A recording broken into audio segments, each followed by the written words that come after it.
여러분 아마 깜짝 놀라셨을 겁니다. 뉴라이트 강령을 공개한다 이렇게 제가 적었습니다. 아, 뉴라이트가 강령이 있나?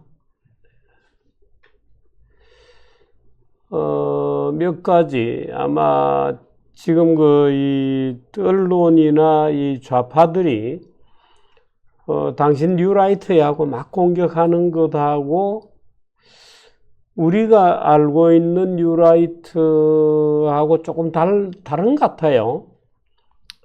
예를 들어서 뉴라이트라는 조직이 있었죠, 옛날에. 그 조직 중에 일부 사람들은 예를 들어서 신지호 같은 사람들, 이명박 정부가 들어서면서 대거 그 이명박 정부에 참여했던 일단의 대학 교수, 이런 사람들이 이제 스스로가 뉴라이트 이런 김전웅 목사 이런 분들이 이제 스스로 칭해서 뉴라이트, 전국연합 이런 말을 썼습니다. 그래서 뉴라이트란 말을 썼어요. 근데 지금 막 뉴라이트라고 공격하는 사람들은 예를 들어서, 이승만 학당의 이영훈 교수라든지, 낙성대 연구소에 있는 분들이라든지, 이런 소위 역사관에 있어서 식민사관이 아니다. 뭔가 좀, 진실에 기반한 대한민국의 올바른 역사관을 만들어 보자라고 노력하는, 그러니까 반일 종족주의라는 책을 썼던 일단의 연구자들과 또 그런 주장을 지지하는 그런 사람들을 지지하는 일단의 말하자면 지지자 이런 사람들을 뉴라이트라고 부르는 것 같습니다. 그러니까 건국일론쟁이라든가 이제 이런 것들이죠. 제가 이 뉴라이트의 그렇게 불러주니까 저를 보고 누가 요즘 뉴라이트다 이렇게 공격하는 사람 별로 없습니다. 제가 요즘 윤석열 대통령과 국힘당을 굉장히 공격을 많이 하고 있죠. 그러니까 정규제는 왜 저 뉴라이트 아닌가? 근데 왜 이 윤석열과 한동훈을 공격하지? 이렇게 아마 느끼는가 봐요. 그러니까 쟤들 가만히 보면 뉴라이트가 뭔지 잘 모르는 사람들이, 뉴라이트가 뭔지, 이념이 뭔지, 지식인의 기본적으로 자고로 올바른 태도라든가 자세라든가 이런 것에 대한 깊이 있는 생각이 없이 그저 친정부면은 뉴라이트고 지금 반정부면은 뉴라이트가 아닌 것처럼 이렇게 생각하죠. 그러니까 요즘 윤석열 대통령이 친일파 짓을 한다 이렇게 이제 해놓고 일본에 대해서 비교적 우호적으로 얘기하는 거는 뉴라이트다 이제 이런 식으로 하는 거죠. 그러니까 엉터리입니다. 그러니까 뉴라이트 이종차는 뭣도 모르고 뉴라이트의 무슨 음모 이렇게 얘기하는데 음모라고 하는 얘기를 들으면서 그야말로 깔깔대고 웃을 수밖에 없는 어린애 장난치나 이런 느낌이 드는 거죠. 그러니까 웃깁니다. 뉴라이트의 강령이라고 하나 할까, 뉴라이트 매니페스토라고나 할까, 제가 지금부터 얘기를 좀 해드릴 테니까 깊이 있게 들어보시기 바랍니다. 뉴라이트 매니페스토입니다.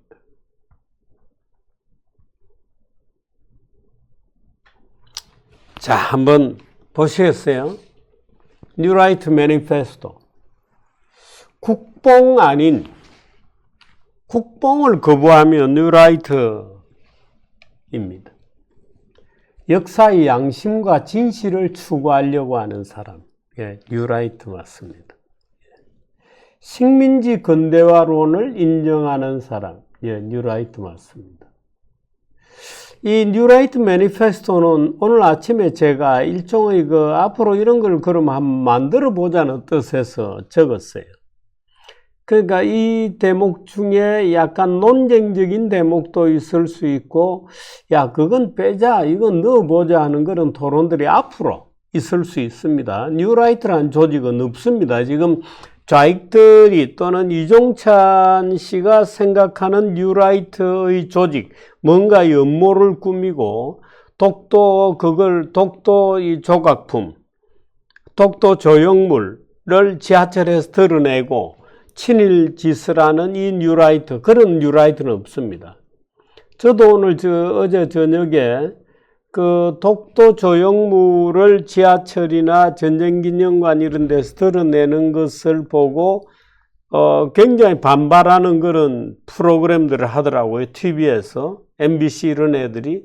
그래서 그거 보고 재밌게 생각했습니다만은 몰랐죠. 그래서 국뽕이 아닌 역사의 양심과 진실을 추구한다. 그게 이제 아마 이 규정이 제일 중요할 겁니다. 뉴라이트 강령이다 또는 매니페스토다 하면 국뽕 아닌 역사의 양심과 진실을 추구한다. 그게 아마 제일 중요한.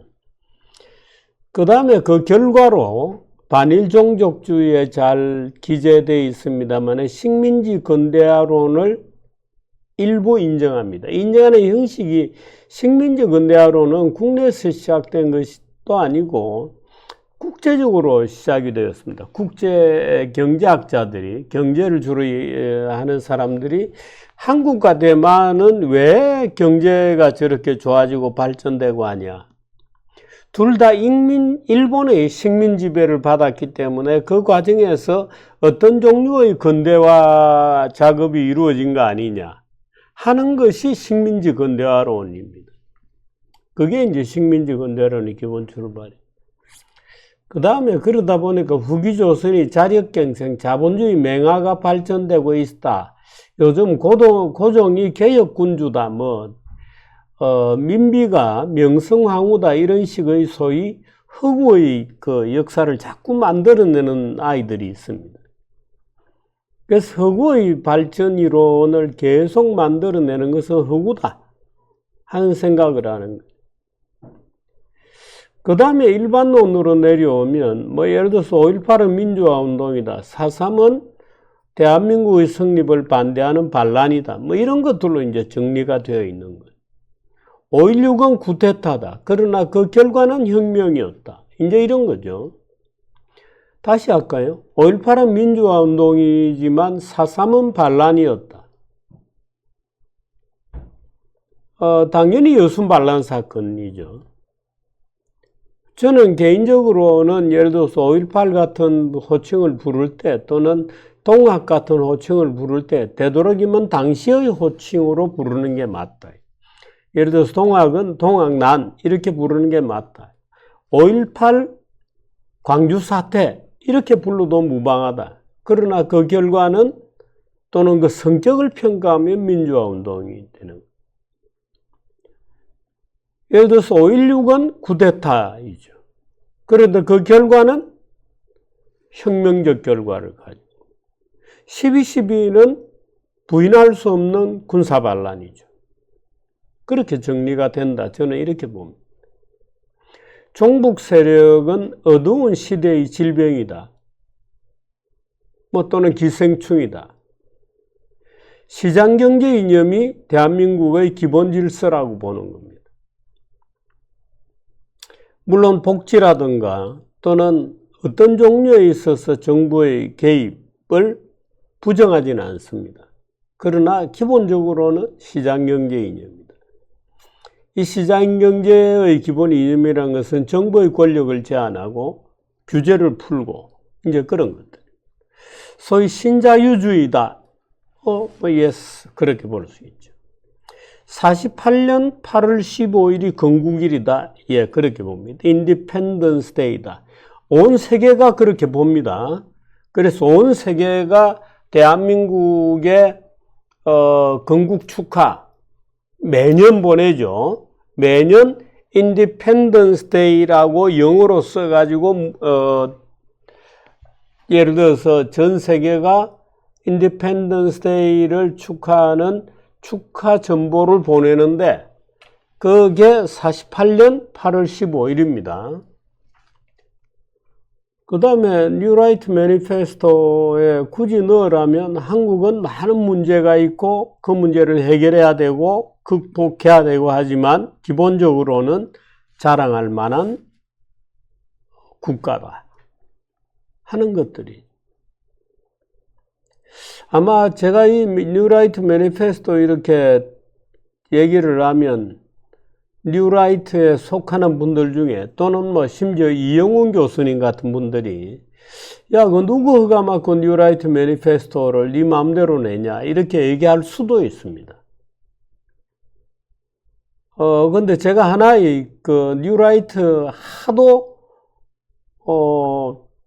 이 정치적으로 일종의 배싱하기 위해서 뉴라이트라는 이상한 단어를 만들어내서 아무데나 뉴라이트라고 갖다 붙이고 있어서 제가 한번 제안을 해본 겁니다. 여러분 중에 많은 분들이 이 이념을 좀 다듬어 주거나 또는 고쳐 주거나 또는 삭제를 하거나 또는 삽입을 하거나 봐주시기를 부탁을 드립니다. 제가 이 생각할 만한 거리로 일단 던졌으니까 좀 채워주시기를 부탁을 드립니다. 저는 그렇게 봅니다. 뉴라이트는 그렇게 정리되는 것입니다.